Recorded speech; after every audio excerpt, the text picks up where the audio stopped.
ஒருங்கிணைந்த அதிமுக அப்படிங்கிற நம்பிக்கையோடு இருந்தாங்க திருமதி வி.கே. சசிகலா. அந்த முயற்சிகளையும் எடுத்துட்டு இருந்தாங்க. அதிமுக பொதுச் செயலாளர் திரு எடப்பாடி பழனிசாமி அங்கிருந்து கொஞ்சம் கிரீன் சிக்னல் கிடைக்கிற மாதிரி இருந்தது. ஆனா குறுக்க புகுந்து பெரிய கட்டைய போட்டது, பிரேக்க போட்டது வேற யாரும் இல்ல, அமமுகவுடைய பொதுச் செயலாளர் திரு டிடிவி தினகரன்.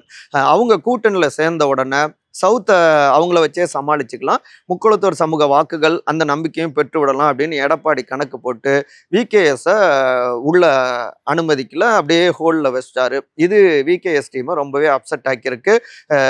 எத்தனை துரோகத்தை தான் சந்திக்கிறது அப்படின்னு, நம்ம யாருன்னு ப்ரூவ் பண்ணியே ஆகணும் அப்படின்னு அவங்களுடைய ஆதரவாளர்கள்லாம் தெரிவிச்சிருக்காங்க. பிப்ரவரி 10 இருந்து சசிகலா அவங்கள சந்திச்சுட்டு இருக்காங்க. ஓகே, ரிவெஞ்ச் எடுக்கணும், பழி தீர்க்கணும் அப்படின்னு புதிய பயணத்தை தொடங்க போறாங்க அப்படிங்கிறாங்க.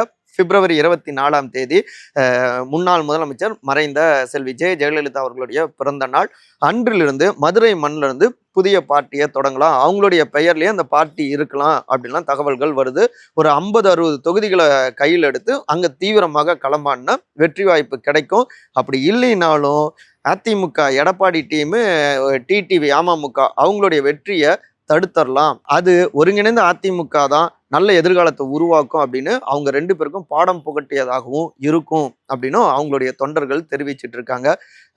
கூர்ந்து கவனிச்சுட்டு இருக்காங்க வி.கே.எஸ். அடுத்து நிறைய பரபரப்புகளுக்கு பஞ்சம் இருக்காது அப்படிங்கிறத மட்டும் புரிஞ்சிக்க முடியுதுங்க.